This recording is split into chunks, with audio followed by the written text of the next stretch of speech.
Praise lord. దేవుని బిడ్డలైన మీ అందరికీ వందనాలు. ఉదయకాల సమయంలో దేవుని వాక్యంతో మీతో కలుసుకునే భాగ్యం ప్రసాదించారు. ప్రభువైన యేసుక్రీస్తు లూకా సువార్త 6:36, 37, 38 రాయబడింది.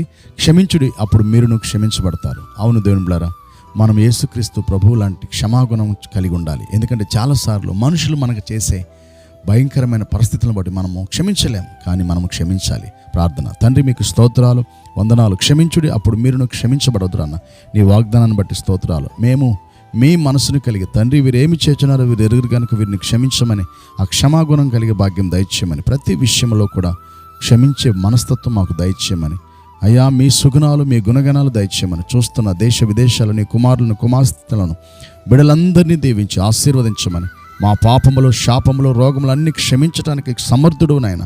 ప్రతి బిడల యొక్క పాపములు శాపములు క్షమించి దీవించమని యేసు నామములో ప్రార్థించి వేడుకుంటున్నాం తండ్రి. ఆమెన్. దేవుని క్షమాగుణం తోడైనగాక. ఆమెన్.